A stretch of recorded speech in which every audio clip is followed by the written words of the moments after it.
You have to admit, I said to you that I was on my way somewhere. Right. So I don't want to call this an ambush, but I did say I'm trying to accommodate you. I said that right at the beginning. Well, we've been but just send it to you. Minister. The walk lasted all of 9 minutes.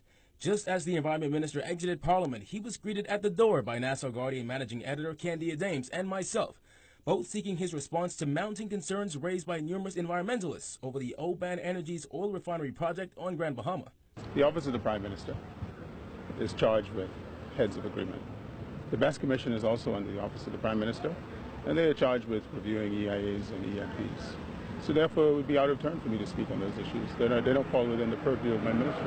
Ferreira dismissed our questions and insisted he will only speak on the matter after the Prime Minister addresses the ongoing firestorm engulfing the project and its main players.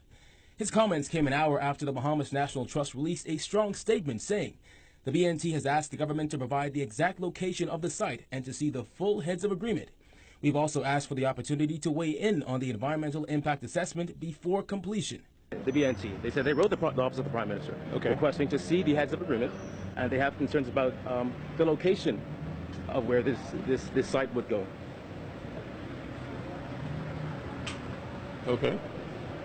I mean, as the minister responsible for the environment, I mean, do you have a response to that? What I mean, the minister responsible for the environment isn't responsible for Crown lands. But they're concerned about the location, though.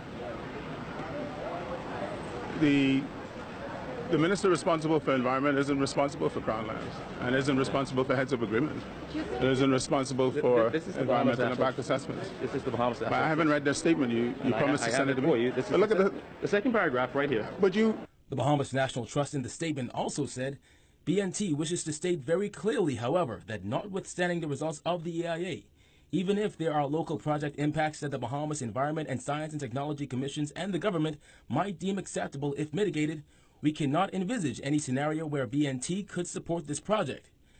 Ferreira's silence on the issue is in stark contrast to the vocal Ferreira, who sees every opportunity to blast the former PLP government over a number of environmental issues when the FNM was in opposition. Why is the government, my question is this, why isn't the government coming clean? Why aren't the cards on the table? I'm asking you about your advocacy. Oh, it's still there. You've made a name for yourself as this friend of the environment, this environmental advocate. No, you're asking me about things that don't fall under my purview. That's what you're asking me about. But you're framing it in that way. But you know that that's not really what you're asking. You're asking me. You're asking me about. I know, with all due respect, Minister. I know exactly. I know exactly what I'm asking you. Yeah, I know exactly what you're asking me as well. I'm just saying that you're asking me about stuff that's not. Let's cross the road. That's not in my purview. But again, not having the support of the BNT, regardless of the outcome of the EIA, what does that mean for the project?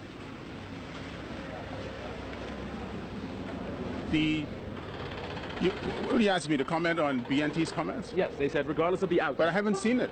I asked you to send it to me. I showed it to you just now. But I showed you the line. You're flashing something that... You can take the phone. Send it to me. You have my number. But the chase didn't end there.